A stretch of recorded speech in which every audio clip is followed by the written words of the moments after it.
dudas que son un poquito más puntuales, las respondo. ¿Te parece? Listo, bueno, muchas gracias. Hecho. Sí, sí, de nada.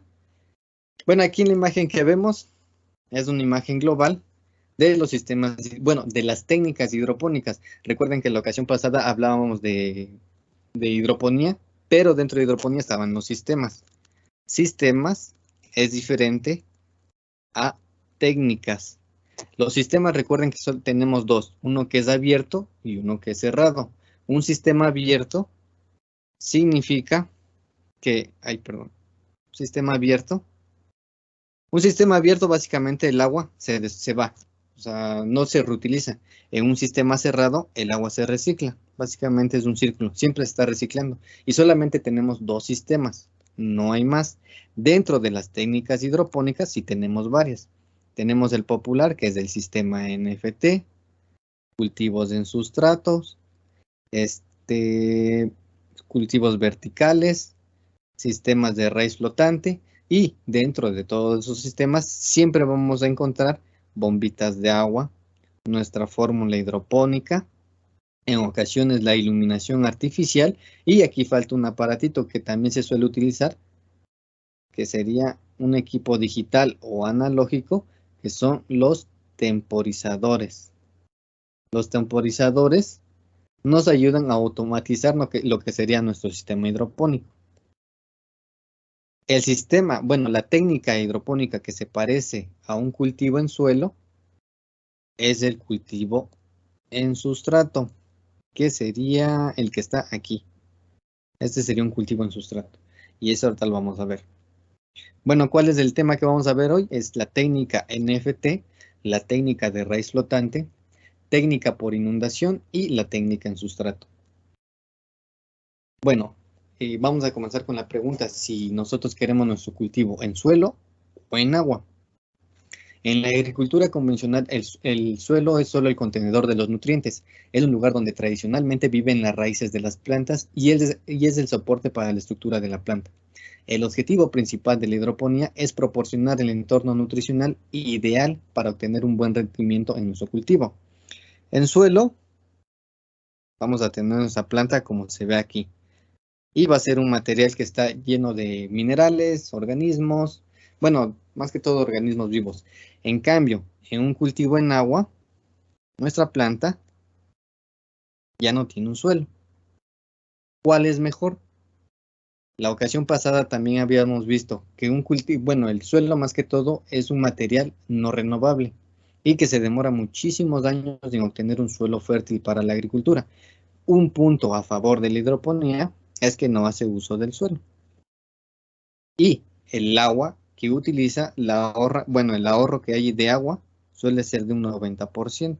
Eso significa que solamente del 100% que se ocupa en este tipo de cultivos, básicamente solamente utiliza ¿cuánto? El 10%. Bueno, otra vez en suelo, en agua.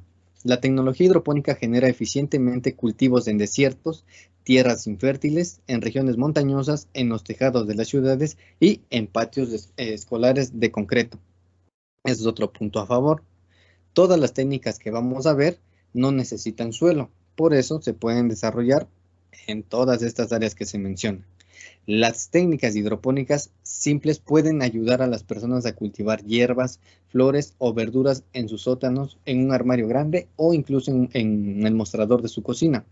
En el futuro, la hidroponía puede convertirse en la única forma en que se puede cultivar alimentos y plantas medicinales para sostener a la tierra.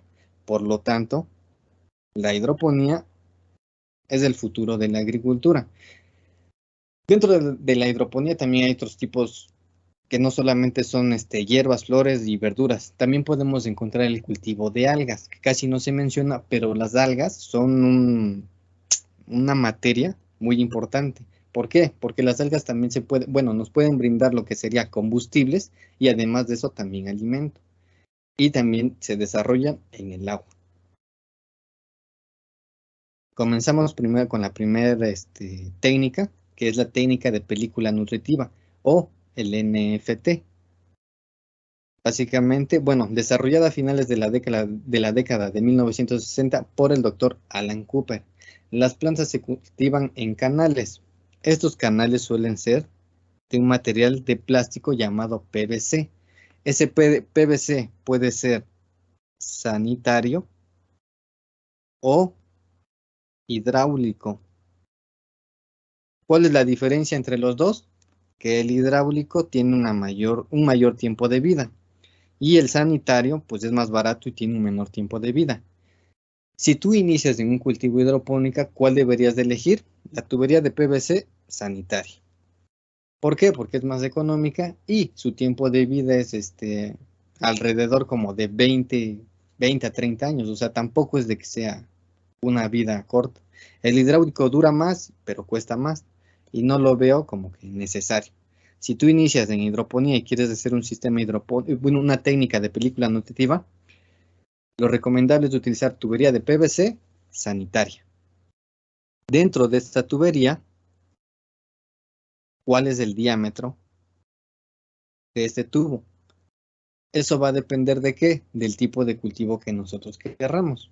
Por ejemplo, para la lechuga, una tubería de 3 pulgadas o 7.5 centímetros está perfecto. No tendríamos ningún problema. Pero si nosotros quisiéramos tal vez un cultivo de jitomates o tomates, básicamente ese diámetro no sería suficiente. Vamos a ver aquí. Aquí tenemos un ejemplo de un cultivo en tomates en un sistema NFT. El diámetro de este tubo es de 5 pulgadas. Y además de eso, bueno, si logran ver aquí, estos vasitos llegan casi hasta el tope en un principio. Básicamente era para que la planta llegara a que estuviera en contacto con el agua. El flujo de agua, perdón. Bueno, la solución nutritiva se bombea intermitentemente o continuamente. Bueno, nosotros ya tenemos nuestra tubería de PVC y necesitamos que el agua recircule por todo este sistema. ¿Cómo se logra? Con una bombita de agua. ¿Cuál es la característica más importante de nuestra bomba de agua? Vamos a ver en internet que se deben de ser bombas mecánicas o bombas de pecera. Lo importante de la bomba bueno, lo que nosotros tomamos en cuenta es la altura a la cual puede elevar el agua. Por ejemplo, si este sistema tiene una altura de 1 metro, pues la bomba debería de tener esa característica. Esta bombita de aquí debe de elevar el agua a 1 metro de altura.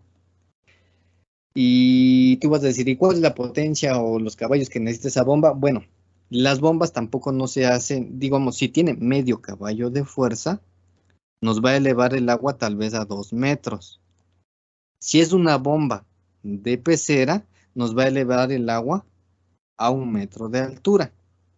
Si nosotros quisiéramos más altura y con una misma bomba de pecera, también la podemos conseguir. Hay bombitas de pecera que pueden llegar hasta los 3 metros de altura y sus caudales suelen ser de 1000 litros. No,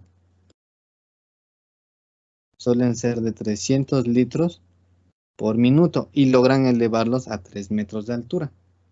Entonces, ¿de qué va a depender cuál es la característica más importante al elegir nuestra bombita?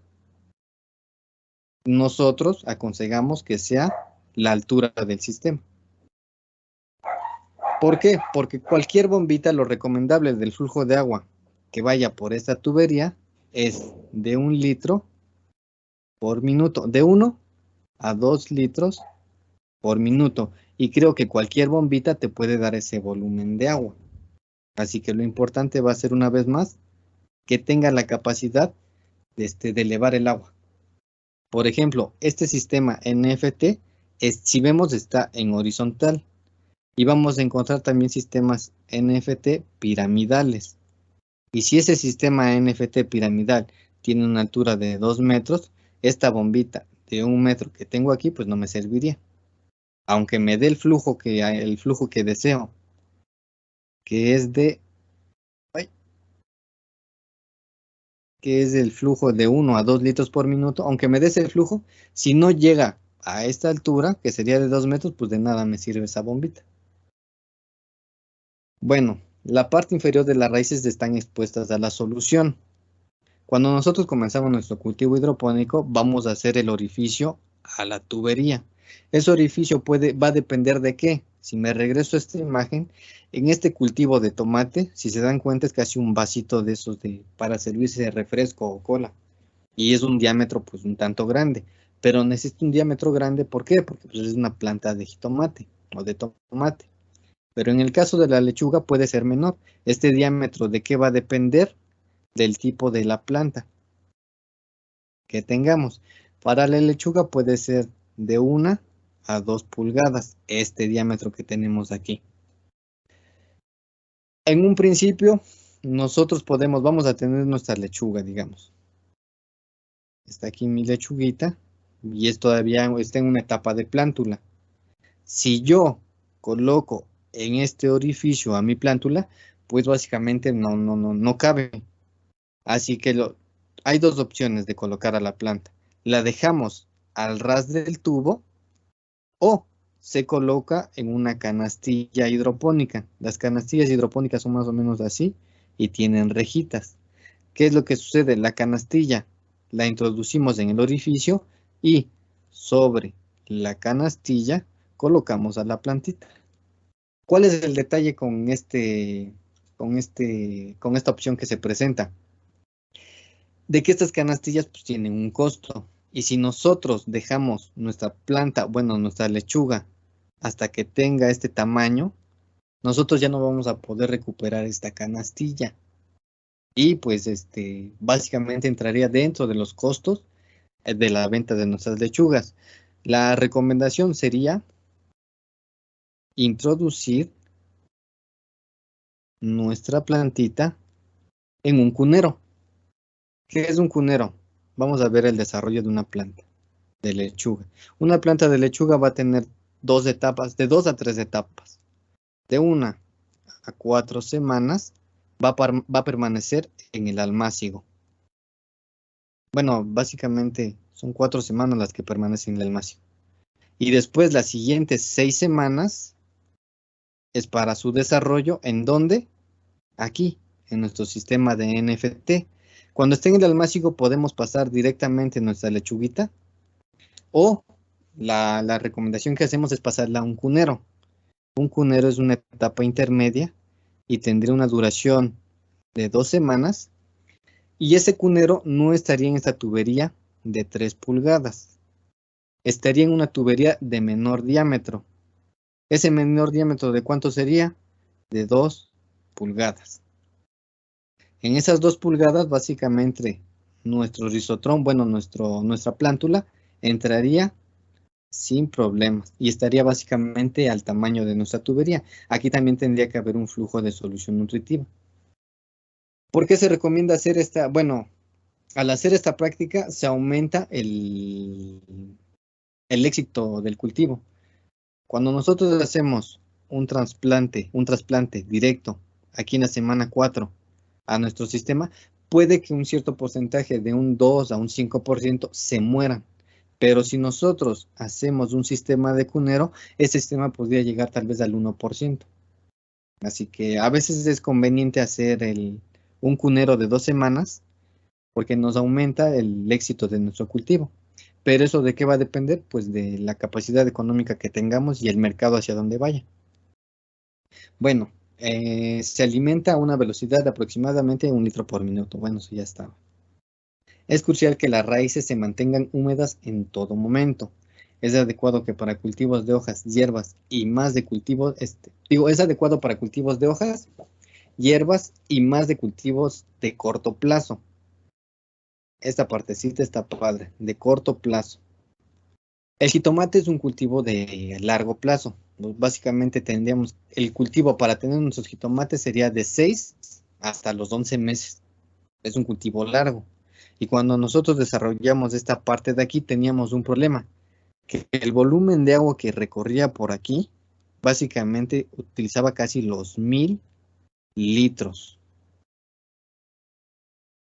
Eran alrededor de 100 plantitas. Si yo tuviera 100 plantitas, 100 plantas de lechuga, el volumen que se solía utilizar sería de 100 litros. Hay una gran diferencia entre los 100 litros y los 1000 litros. Y este cultivo de lechuga solamente son 10 semanas. Como máximo, 3 meses. Y este básicamente era la final de hasta los 11 meses. Y se podría extender porque el cultivo de jitomate es un cultivo... Bueno, tenemos dos tipos de tomates. Uno que es determinado y otro que es indeterminado. El que estaba aquí era un cultivo indeterminado. A pesar de después de 11 meses, este cultivo puede seguirse desarrollando. Pero el detalle que teníamos era básicamente el peso, las estructuras no soportaban y una vez más el volumen de agua pues era excesivo.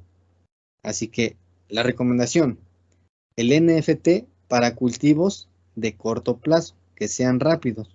La lechuga, la selga, la espinaca, el cilantro, la rúgula, la col kale, la col. Son cultivos que son relativamente un poco más rápidos. Hasta el rabanito, los rábanos también pueden estar en un sistema NFT porque crecen rápidamente. ¿De qué va a depender el rábano? Va a depender nada más, debemos tener cuidado de los orificios de donde se alimenta la planta.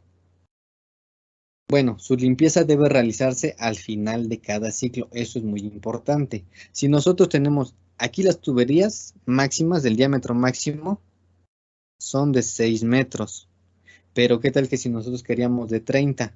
Bueno, lo máximo en hidroponía se supone que el límite suele ser 20 metros, así que podríamos otros 3 tubos más 6 metros, más 6 metros. Si nosotros uníamos estos tubos con pegamento, la limpieza iba a ser un problema. Así que, recomendación, estas uniones que vemos aquí, se recomienda que sean a presión. ¿Para qué? Para que se pueda facilitar su limpieza. Cuando se realiza la limpieza, también utilizar una esponja de las suavecitas, nada de utilizar materiales de metal o productos abrasivos. ¿Para qué? ¿Por qué? Porque si nosotros llegamos a raspar la tubería por dentro, el crecimiento de algas va a ser muy rápido y altera nuestra solución nutritiva porque el crecimiento de algas va absorbiendo también nutrientes. Así que lo mejor para la limpieza es realizarlo con esponja. Otra forma de hacerlo, si ya lo pegaron, si ya está pegado a esto, básicamente es utilizar un sistema hidráulico a presión. Esos sistemas hidráulicos son como los que utilizan para lavar los autos o los carros.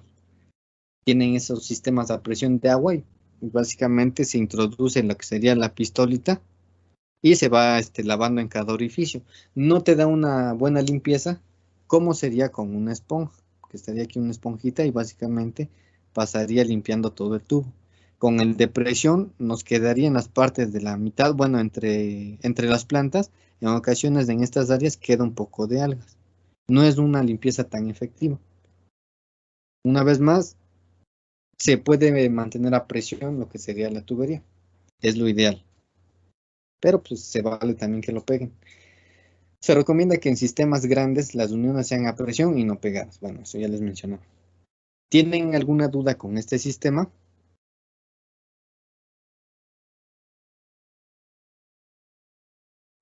¿A qué se ¿No? refiere con la limpieza al finalizar el ciclo? O sea, ¿qué sería un ciclo? Un ciclo. Por ejemplo, te estás produciendo lechugas, ¿no? Y les había mencionado que suele ser 10 semanas. 4 acá, 6 acá. En total son 10 semanas. En 10 semanas tú ya terminaste tu cultivo de lechugas. Tú debes de realizar la limpieza de esa tubería. Puedes mantener, bueno, digamos que pasan las 10 semanas y ya extraes todas tus lechugas de aquí. Y comienzas a colocar de nuevo, a llenar los espacios vacíos con lechugas. Pero esa tubería, tarde o temprano, se llena de bacterias. Eso de que la hidroponía es limpia, sí, sí es limpia, pero hasta cierto límite. Las lechugas también, bueno, en el ambiente vamos a encontrar bacterias. Ah, ahorita con esto que pasó de la pandemia, los virus estaban en el aire. Lo mismo sucede con las bacterias. Las bacterias están en el aire. Y aunque un cultivo hidropónico sí te garantiza un producto más limpio, un cultivo hidropónico te garantiza un producto más limpio que un cultivo en suelo. Así que por eso se recomienda realizar la limpieza cada vez que se termina un ciclo de cultivo. En la lechuga sería la limpieza de la tubería después de 10 semanas. En un cultivo en jitomate sería la limpieza de esta tubería se realiza cada 11 meses. Otra forma de limpiarla es la utilización de peróxido de hidrógeno, que es el agua oxigenada, o agregar cloro en los ciclos de cultivo. Pero esa partecita, pues después hablaremos de eso, porque si le llegan a agregar más o si le llegan a agregar menos, o justo en la etapa fenólica que no, en la etapa del desarrollo que no es, vamos a estar matando a nuestras raíces y hasta nuestras plantas. ¿Va? ¿Sí quedó más o menos la duda, Brenda? Sí, claro. Sí, ok. Este, ¿Alguna duda más con esta Yo tengo parte? una duda. ¿Para cuál Sí, yo es? tengo un sistema NFT. La Ajá, idea fue, pues, usarlo de manera casera o para sustento de la casa. Y la ajá. idea también era de que pudiéramos tener diferentes cultivos. Ah, Entonces, el orificio es de 2 pulgadas y tengo las canastillas, ajá, pero me encontré con diferentes problemas porque, bueno, en una celda que sí se desarrolló bastante bien, en el momento que la quise sacar y sobre todo que, bueno, en casa pues le vas cortando las hojitas, no las sacas totalmente de raíz. ajá. La raíz se expandió totalmente y ya no salió del tubo. Sí, sí. ¿Qué tipo de plantitas Entonces, eran? esa selga. Esa selva, sí. Pero por lo que escuché, entonces eso se puede corregir con los cuneros. O sea, yo pongo la plantita, este, como que se familiarice, ¿no? Con la solución Ajá. y después la puedo poner directo sin canastilla. Sí, así es. Pero O, ojo con sí. esta parte. Me dices que pusiste varias plantitas. En alguna ocasión Ujú. les mencionaba que cuando nosotros estamos hablando de hidroponía, nos debemos de enfocar solamente en un solo cultivo. En internet vamos a ver que te ponen, puedes poner lechuga, selga, espinacas y bla, bla, bla, un chorro de plantas. Pero ¿qué tal si yo pongo mi lechuga con un jitomate? ¿Qué es lo que va a suceder? Lo que sucede es de que yo voy a cosechar mi lechuga a las 10 semanas. Y aquí yo voy a tener una planta de jitomate o de tomate. ¿Qué va a suceder? Que esta planta se va a cosechar hasta los 11 meses. Y mientras tanto, estos espacios que tengo aquí, bueno, cosecho mi lechuga, estos espacios que tengo aquí son espacios muertos. ¿Por qué? Porque ya no puedo poner lechuguitas dentro de este mismo sistema. ¿Y por qué no lo puedo poner? Porque esta solución que va circulando aquí y los exudados que suelta mi tomate adulto, si yo llego a poner una plántula de lechuga en este sistema, la voy a matar. Así que básicamente debemos de tomar en cuenta de que si nosotros ponemos varias plantas dentro de un sistema, tengan la misma característica de desarrollo. Por ejemplo, yo puedo poner lechuga, albahaca y tal, no, la selga, no, la arúgula. La lechuga y la arúgula tienen un desarrollo más o menos que va a la par. La lechuga está en 10 semanas y la arúgula suele estar en 12. Y la albahaca es una hierba protectora. Esta albahaca nos va a proteger de que no le caigan ni pulgones ni mosca blanca. Claro que también hay que tener cuidado con nuestro cultivo, manteniéndole una buena nutrición y darle ¿cómo se denomina? Tratamientos preventivos para que no les caiga plaga. La albahaca nos ayuda en esta parte, pero lo importante es la asociación que hicimos. Los, los dos, estos dos, lechuga y arúgula, tienen un desarrollo más o menos de 10 a 12 semanas y la albahaca nos va a ayudar a protegerlas. Así que si hacemos un sistema NFT, debemos de revisar que su desarrollo sea más o menos igual, ¿ok? De que se puede poner todo, se puede poner todo. Aquí ya está el ejemplo. Aquí están las plantas de jitomate y pues se desarrollaron. Bueno, de hecho en jitomate, en este cultivo, hubo un problema. El problema era de que lo mismo que tú tuviste con las raíces, de que se taponaron, bueno, esta tubería que era de 5 pulgadas también se tapó. ¿Por qué? Porque cada una iba desarrollando su sistema radicular y otra seguía desarrollando su sistema radicular. Y en un momento el agua se quedaba estancada. Bueno, teníamos aquí la tubería y las raíces iban así. Y en algún momento el agua se nos quedaba estancada aquí. ¿Y qué era lo que sucedía? Que el agua no se oxigenaba. La parte de hasta aquí abajo no se oxigenaba y básicamente nos generaba pudrición en las plantas de tomates.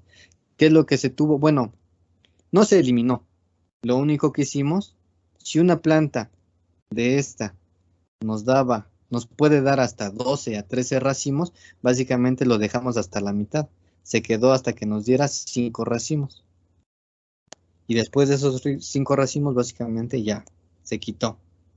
Y todavía sigue en funcionamiento y solamente se deja hasta los 5 racimos. Y ahorita lo que se ha optado es hacer con cultivos de jitomate cherry. Y ese ha tenido una mejor aceptación. Las raíces no se han expandido tanto y se ha obtenido hasta los 13 racimos de tomates cherry. Cada racimito también nos da de 8 a 10 tomatitos chiquitos. Así que, como un médico pues siempre sabe qué tipo de enfermedad tenemos porque ha pasado toda su vida estudiando. Lo mismo debemos de hacer nosotros. No vamos a pasar toda la vida estudiando a las plantas, pero sí al menos revisar cómo es el desarrollo de cada plantita que vamos a poner. ¿Ok? ¿Alguna otra duda? Sí, gracias.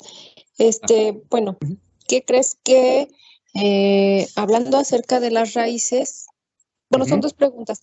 Una es que sembré kale y bueno, no pudo progresar porque la mariposa se lo comió, nos dejó puros palitos. Y otra es de que cuando revisamos la raíz de todo lo que teníamos cebolla, jitomate, o sea, todo lo que estás diciendo que no lo hicimos. Entonces revisamos la raíz y tenía como unas pulguitas en el agua, así, pero colonias, como pulguitas acuáticas, así las describiría. Y Bueno, eso se les llama, sí, ok. Y también en la raíz vimos que tenía como lombricitas negras, blancas, rojas y hasta californianas, creo. Entonces, bueno, sí nos asustamos y lo que hicimos es enjuagar, pero realmente no sabemos si eso es parte de las bacterias que van a colonizar o teníamos un problema. Sí, tenían un problema. Primero, en la fertilización, ahí vamos con otra parte, con otro desarrollo. Por ejemplo, si yo ponía aquí mi lechuga, si yo tengo aquí mi lechuga, hace un momento le había mencionado que solamente necesitamos una conductividad eléctrica de 800 hasta los 2000, exagerado. Para un jitomate necesitamos una conductividad eléctrica que sería de los 2000 y puede tolerar hasta los 5000 en conductividad eléctrica. Si te das cuenta esta gran diferencia de conductividad si llegamos a poner esas plantas juntas. Así que, ¿qué es lo que pudo haber sucedido? Como ustedes agregaron todas las plantas juntas, tuvieron solamente una nutrición. Y esa nutrición puede que alguna necesitara más nitrógeno. Pues digamos que esta es una planta X, esta es una planta Y y esta es una planta Z. Esta necesita más nitrógeno, la de aquí. La siguiente va a necesitar más fósforo. Y la última va a necesitar más potasio. Así que si en tu fórmula hidropónica le estabas agregando un exceso de nitrógeno, ¿a qué tipo de plaga trae? A los pulgones. Si tú también dentro de esa fórmula hidropónica estábamos agregando un exceso tanto de nitrógeno como de fósforo, va a traernos a polillas. Bueno, no como tal a la mariposa, sino a las larvas de la polilla. Es la polilla nocturna. Y si nosotros llegamos a tener un exceso de estas tres, suelen aparecer, bueno, esta parte no intervienen. Estas larvas que tú viste son de moscas. ¿Qué sucedió esto? Primero, que no se controló bien la fórmula hidropónica. Y las larvas de mosquitas, cuando la planta tiene un ataque de este tipo de plagas, la debilita. Y al debilitarse, Y me mencionabas todavía que la tubería era de 2 pulgadas también. No teníamos un buen sistema de aireación. ¿Qué era lo que sucedía con las raíces? Pues que llegaba la descomposición o la pudrición. ¿Y quiénes son buenos para comerse todo esto? Las larvas de las moscas o de los moscos. Esos gusanitos rojos también son larvas de moscas, no son californianas. Pero todo va de acuerdo a la fórmula hidropónica y es como un dominó. Primero comienza una plaga, después llega otra y otra, y va a depender, bueno, por eso siempre es preferible colocar un solo cultivo o que tengan el mismo sistema de desarrollo. Además de eso, utilizar sistemas preventivos. ¿Cuáles son los sistemas preventivos? Azufre agrícola. ¿Cómo se hace? Debe de ser este azufre agrícola soluble, porque hay en polvo y ya también tenemos el que es soluble. Si es en polvo, ¿qué es lo que van a hacer? Van a colocar en un salero el azufre y lo que van a hacer es espolvorearlo sobre sus plantas, ya sea lechuga, ya sea jitomates, a cualquiera. Si es azufre agrícola soluble, pues se va a disolver de acuerdo a las cantidades que les diga y lo mismo se va a esparcir con un atomizador. ¿Cada cuánto? Cada 15 días. ¿A qué nos ayuda eso? A prevenir que se le peguen las plagas. Otro método preventivo es el agua con jabón. ¿Qué jabón? Jabón potásico. Si no logran conseguir jabón potásico, jabón normal o detergente en polvo es el que se puede utilizar. Lo recomendable es que sería el jabón potásico o un jabón neutro. ¿Qué acción tiene el jabón? Perdón que te interrumpa. Ajá. Los gusanitos que te digo estaban en el agua. Se veían como una semillita de chía. Sí, de chía. O sea, eran No eran, pequeñititas, como menos que ajonjolín y negritos. no eran Pero en larvas el de agua. mosca. No, ¿No? ¿Segura? voy a enviar la No. foto al grupo, Ok, pero sí, yo nunca las había visto. estaría interesante. Sí, porque sí hemos visto las larvas de las moscas, las de los mosquitos, también pulgones, las larvas de la polilla nocturna. Sí, hay muchas plagas. ¿Y cómo prevenimos eso? Con azufre agrícola y con detergente. Esos dos tipos de aplicaciones se hace cada 15 días, desde que se realice el trasplante o desde que la plántula llega a tener hojas verdaderas, se recomienda hacer ese tipo de aplicaciones. El detergente lo que hace es evitar que las plagas se adhieran a las hojas o caminen por ahí, porque el detergente das cuenta que la vuelve como algo resbaladizo y evita que que las plagas estén ahí caminando. Otra forma más agresiva o más que tiene un costo más elevado es que a tu tubería las forres con papel metálico o aluminio. ¿Qué función tiene el aluminio? La protege de la temperatura porque refleja los rayos del sol. Y la otra es de que al reflejar los rayos del sol, a las plaguitas que tenemos aquí abajo, si ya han tenido plantas, han notado que las plagas siempre se van hacia abajo de las hojas. ¿Por qué? Porque pues, la radiación ultravioleta y la radiación infrarroja pues las molesta. Si les molesta ese tipo de radiación, si nosotros colocamos papel aluminio o un papel reflejante, esos rayos también se van hacia la planta. Y pues básicamente les molesta también a las plagas. Ese es otro método. Pero pues es algo más trabajoso porque debes de estar poniendo pedazos de aluminio en cada tramito. Pero si es pequeño, pues vale la pena. Si es grande, pues no es ni económico, ni factible, ni tampoco creo que se tenga el tiempo para hacer ese tipo de prácticas. Pero sí funciona. ¿Alguna otra duda? Ok, ¿No? muchas gracias. Sí, de nada. Bueno, entonces vamos ahora con con la otra técnica. La otra técnica de flujo y reflujo, o también conocida como inundación y de drenaje, ¿qué es lo que utiliza? Un área de cultivo se llena con flujo de nutrientes durante 5 a 10 minutos y luego la solución se drena. Este es nuestro sistema. Se forma una estructura, una caja, se llena de sustrato. En este caso, este material es una piedra volcánica que aquí se le conoce como tezontle. Puede ser roja o puede ser negra. ¿Y qué es lo que hace? Se llena de agua, una vez más, de 5 a 10 minutos. El volumen sube, pero, ojo con esta parte, ahí casi no se alcanza a ver. Aquí tenemos una salida. Así que si se llena, nunca se va a quedar el agua ahí. El flujo del agua tiene una salida que es por aquí. Y el agua regresa ¿a dónde? Hacia su estanque colector. Esa es una forma. También la salida, bueno, aquí no se nota, pero en este otro sistema la salida está por debajo. Ya no está el tubo a un lado, sino que la tubería está ahí debajo. Ay, caray, todavía no se actualiza. Ahí está. La tubería está debajo de este sistema y el nivel del agua va a llegar hasta aquí. Básicamente, si el nivel estaba hasta acá arriba, toda esta parte de aquí se va. Y el nivel se va a quedar hasta una partecita de por aquí. Y lo mismo, el agua se va hacia nuestro estanque colector o hacia nuestro almacén. Siempre va a actuar lo que sería nuestra bombita de agua. Y esa se va a activar con nuestro temporizador. Ay. Bueno, la mezcla de nutrientes se almacena en un reservorio. Bueno, ese es nuestro tanque colector, que estaría por aquí. Y aquí va a estar nuestra fórmula hidropónica. En esta técnica, las raíces de las plantas generalmente se cultivan en un sustrato inerte. El sustrato inerte, una vez más, es la piedra volcánica. Este tipo de sistemas, ¿para qué tipo de cultivos es?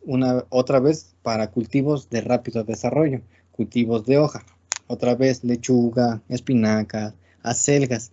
No cultivos de largo como sandías o como melones o como tomates. ¿Por qué? Porque estos sistemas son muy húmedos. Si se dan cuenta, el sustrato siempre va a estar húmedo, en contacto con agua. Y el jitomate, la sandía y melón son muy sensibles a la humedad. Y cuando tienen mucha humedad, que por tarde o temprano esta agua que está aquí se va a evaporar, una parte la absorbe la planta y otra parte se evapora, pero en las plantas de frutos casi siempre esa humedad provoca la aparición de hongos. Así que no se recomienda para plantas de un ciclo, de ciclos largos, sino para plantas de ciclo cortos. Esta parte, esta técnica de flujo y reflujo, pues está muy sencillo, creo. ¿Tienen alguna duda con este?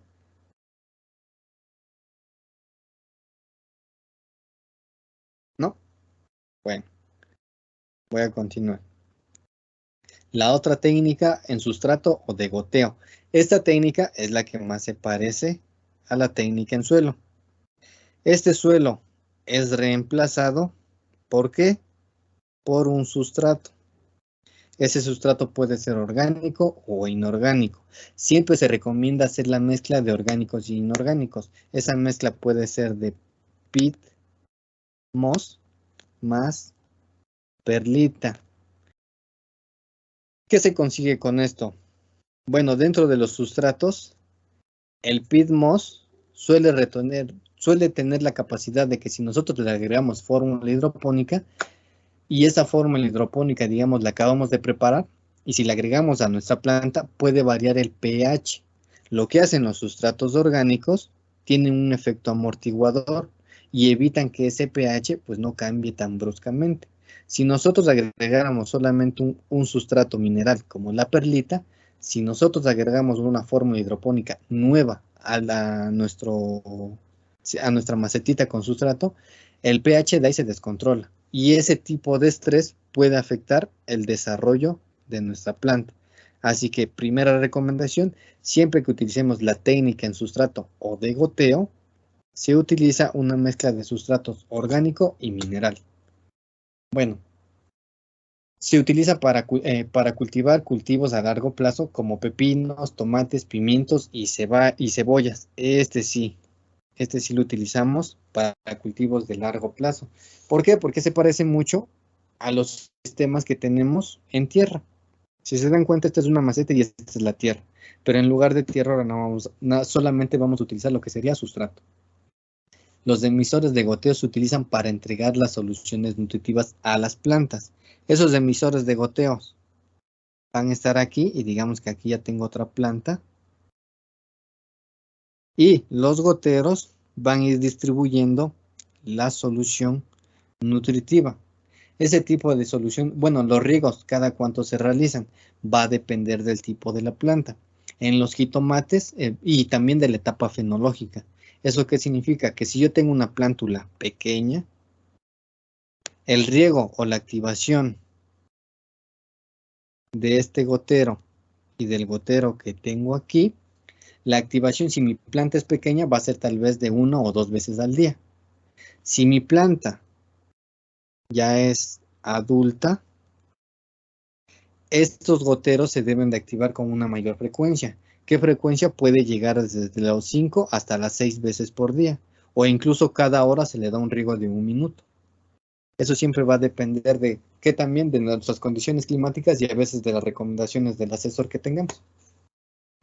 Bueno, los emisores de bueno, sí están programados para funcionar dependiendo de la etapa del desarrollo de la planta. Una vez más, ya les digo, si nuestra planta es pequeña, pues no va a ser la misma dosis de agua. Los medios de cultivo se enjuagan por ciclo de goteo. Esta partecita ¿de qué nos habla de que se enjuagan?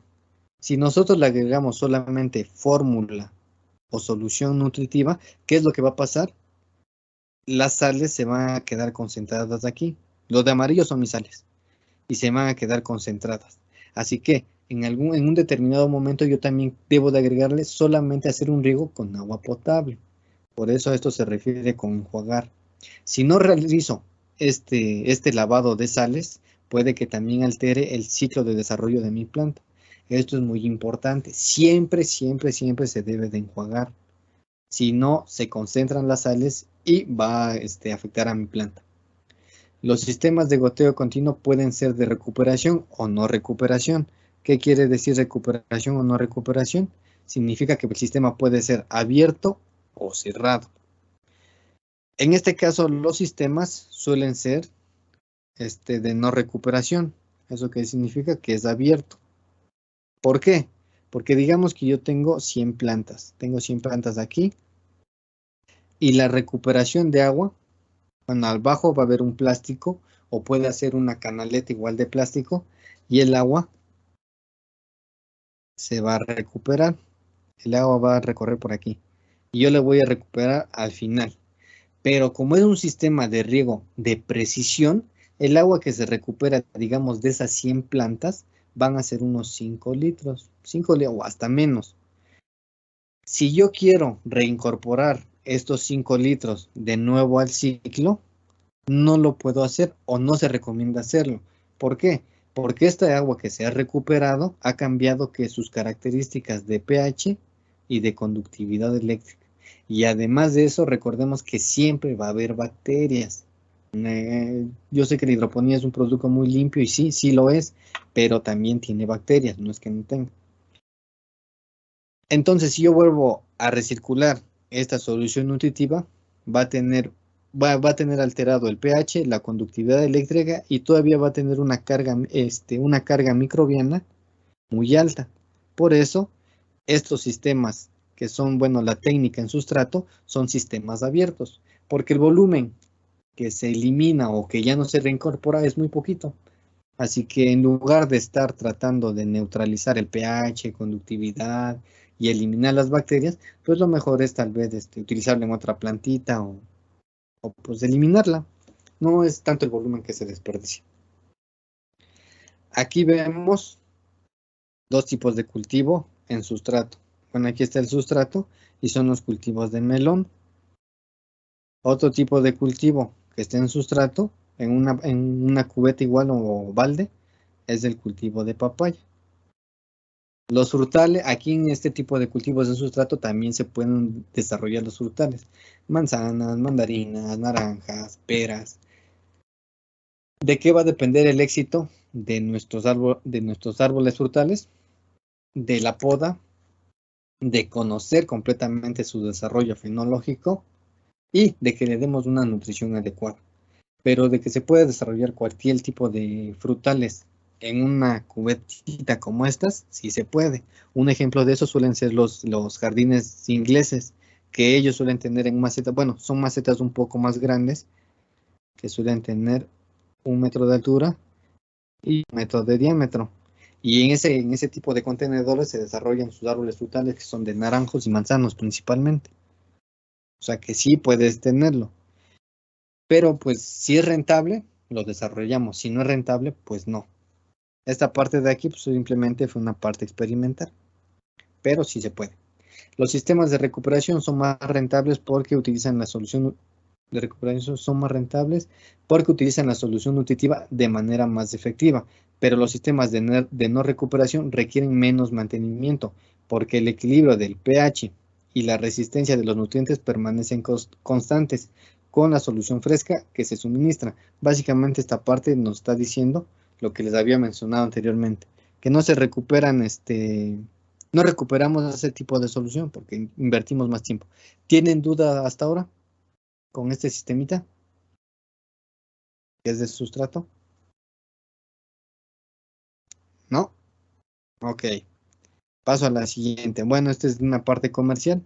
También tenemos el curso, que si ya lo habían escuchado, el curso de hidroponía. Tiene el costo de $35, los 700 pesos mexicanos, que es lo que incluye la suscripción a la revista de hidroponía, los libros digitales de hidroponía y siempre las clases son en directo, así como ahorita. Y la asesoría igual es durante todo el cultivo.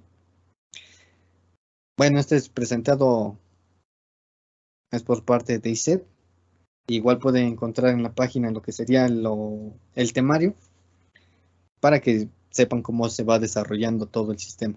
Son 4 clases virtuales y soy yo el que las presento. Bueno, después de esa propaganda seguimos con la última técnica que revisaremos hoy, que es la técnica de raíz flotante, o también conocido como balsas flotantes. Desarrollado en 1976 de forma independiente por Jensen en Arizona. Básicamente este personaje lo que hizo es ver los sistemas hidropónicos y adaptarlo a una forma muy económica. Básicamente la adaptó hacia sus necesidades de él. Él la creó. No era ni científico, ni doctor, ni estudiante, nada.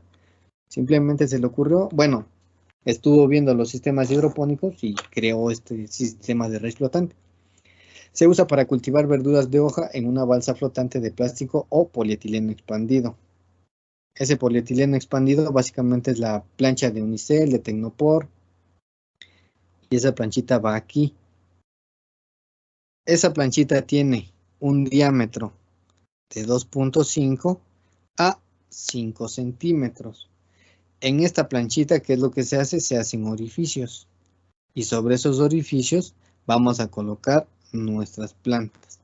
En esta ocasión, nuestras plantas ya no van con sustrato. Si se dan cuenta, si vieron arriba, yo colocaba o dibujé la plántula de esta forma. Si yo llego a colocar, bueno, esta parte de aquí es del sustrato. Si yo llego a colocar de esta forma mi plántula, ¿qué es lo que va a suceder con mi plancha de unicel o de polietileno expandido? Si yo coloco varias plantitas de esta forma, se va a romper. Ya sea de este lado, del otro lado. Se va a romper por el peso. Tal vez no durante el desarrollo del cultivo, pero sí al momento de su manejo. Así que lo que se hace es eliminar este sustrato que tenemos aquí. ¿Cómo se elimina? Se toma la plantita, se toma una bandeja con agua y se sumerge a nuestra plántula hasta eliminar casi todo el sustrato que tenemos aquí. Una vez que se ha eliminado ese sustrato, ahora sí pasamos directamente nuestras plántulas a las canastillas hidropónicas o usualmente se utilizan esponjas. Y las esponjitas pues básicamente lo que van a hacer es presionar a mi plántula de lechuga y va a evitar que se vaya hacia abajo.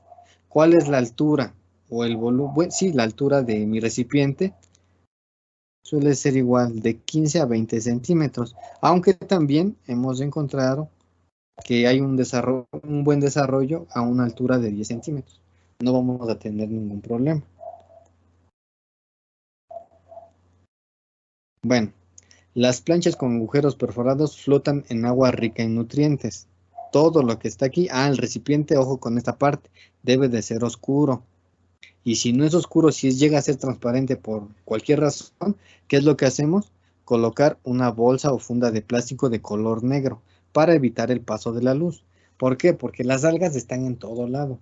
y nomás reciben un poquito de iluminación y comienzan a crecer y le quitan nutrientes a nuestra planta. Este sistema es ideal ¿para qué? Bueno, ¿por qué no? Bueno, esta planchita de aquí es de 5 centímetros. Este sistema es ideal para lugares donde hace mucho calor. ¿Por qué? Porque si se dan cuenta, los 5 centímetros o los 2.5 centímetros evitan o mantienen la temperatura de nuestra solución nutritiva estable. Asimismo, mantienen la temperatura de nuestra raíz también en un rango aceptable. No la estresamos con valores altos. Y si se dan cuenta, estas plantulitas que tenemos aquí tienen más o menos el desarrollo ideal. Tenemos la selga, tenemos el betabel o la remolacha que también estaba generando. Bueno, más bien no se equilibraron las plántulas, perdón. Aquí tenemos hasta atrás una pak choi o lechuga china. Y en la parte de aquí no identifico esta parte. Pero este cultivo tampoco no funciona. ¿Por qué? Porque hemos tenido varias plantas que no tienen una fenología que sea parecida entre todas. Todas tienen desarrollos diferentes. Pero pues fue funcional por una parte porque vimos que sí crecen las plantas en un sistema de raíz flotante. Este sistema funciona bien con cultivos de raíces poco profundas de temporada corta, una vez más lechuga, albahaca, berros, que crecen bien en condiciones de alta humedad en la zona radicular. Bueno, esta es una parte que lo podemos hacer de forma casera y eso también esa parte la hacemos en el curso. Y si es de una forma comercial, ¿cómo va a ser? Vamos a ver el terreno desde arriba. Esta es la parte de arriba. Y hay dos formas. Hacer que tenga una anchura de 1 metro. Y el largo ahora sí va a ser hasta el largo que tú quieras. ¿Por qué va a ser de 1 metro el ancho? Porque estas planchas de unicel o de polietileno expandido ya tienen tamaños de estándar. Y ese tamaño estándar es 1 metro de largo por 50 centímetros de ancho. Así que básicamente este ancho de nuestro canal o de nuestro sistema de raíz flotante comercial está establecido por el ancho de las planchas de unicel. Puede ser de 1 metro o puede ser también de 2 metros. Se manejaría sin problemas. ¿Por qué? Porque aquí colocaríamos una plancha de 1 metro y otra plancha de otro metro, sin mayor detalles. Si nosotros llegamos a colocar otra plancha más y obtendríamos 3 metros, tendríamos problemas en su manejo. ¿Por qué? Porque las plantas de aquí va a ser difícil manejarlas tanto en su revisión, si tienen plagas o si llegan a tener hongos, pues no se pueden revisar con facilidad. Lo ideal sería, bueno, como máximo del ancho en un sistema comercial serían solamente 2 metros. ¿Va? ¿Tienen alguna duda con este sistema? ¿No? Ok. Estos son los dos últimos y ya no es tanta como teoría, son ya lo más moderno que hay en sistemas hidropónicos. Estos sistemas hidropónicos son de raíz flotante y ¿qué es lo que ya viene básicamente automatizado? Lo único que haces, tiene un tanquecito aquí de reserva y nosotros rellenamos de fórmula hidropónica. Este tanquecito de aquí tiene dos soluciones, una ácida y una alcalina. Cuando el pH de mi recipiente cambia, lo que hace este sistema es agregar una solución ácida o una solución alcalina para mantener el pH y que no se altere la nutrición en nuestra planta. Si la conductividad eléctrica también se altera, básicamente lo único que nos hace el sistema es avisarnos, o algunos ya tienen también un tanque reservorio que es de agua potable.